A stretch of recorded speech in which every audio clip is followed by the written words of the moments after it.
डायन के बदले की आग। महाराष्ट्र राज्य के नांदेड़ ग्राम के निकट रायपुर इलाके में आज भी खून की प्यासी डायनों का बसेरा है। स्थानीय लोगों का मानना है कि यहाँ रात में गुजरने वाले लोगों को डायन पहले तो अपने वश में करती लेती है और बाद में उस इंसान का खून पीकर स्वयं को अमर करती हैं। वहाँ माना जाता है कि यह इलाका डायनों का है। यहाँ पर इंसान का कदम रखना खतरे से खाली नहीं है। अल्पविराम। और अगर आप वहां पर गए तो किसी तरह की गलती आपके लिए काफी नुकसानदायक साबित हो सकती है। अगर आपको ये यकीन ना हो रहा हो तो आप यहाँ पर किसी भी पेड़ों में कील गाड़कर खुद ही देख लीजिए। लेकिन आप लोगों का मौत से सामना जरूर हो जाएगा। आप लोगों को भले ही यह अंधविश्वास या अंधश्रद्धा लग रहा हो तो इस भूतिया गांव का यही दस्तूर है। इस भूतिया गांव को अभिशप्त माना जाता है।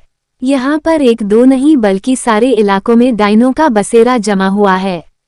नांदेड़ के निकट इस छोटे से गांव में डायनों की अब पूरा राज्य बसा हुआ है।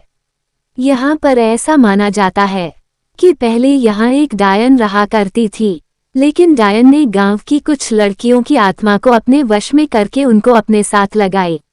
आज वही लड़कियां इन डायनों के साथ मिलकर खुद को अमर रखने की कोशिश करती है।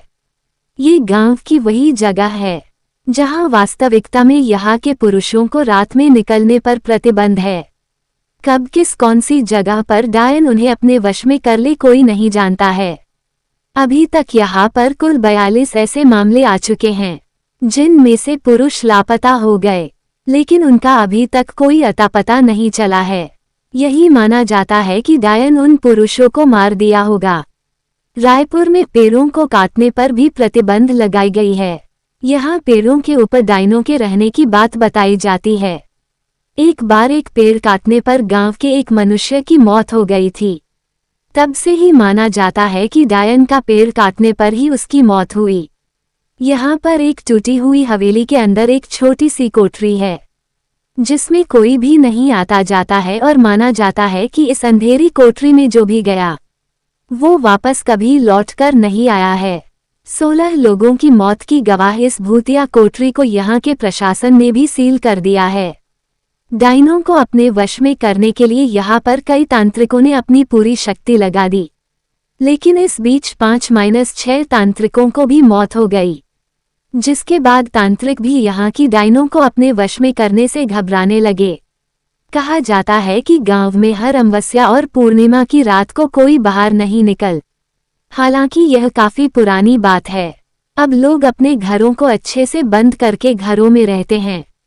गांव के कुछ लोगों ने यह अनुभव किया है कि अक्सर रास्ते में चलते वक्त उन्हें अजीबोगरीब आवाजें सुनाई देती है, लेकिन पीछे मुड़ने पर कोई नहीं होता।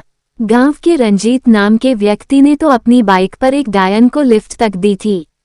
काफी लंबा रास्ता तय करने के बाद उसे एहसास हुआ कि उसके पीछे कोई बैठा हुआ है, पर उसने जब पीछे मुड़कर देखा तो कोई नहीं था।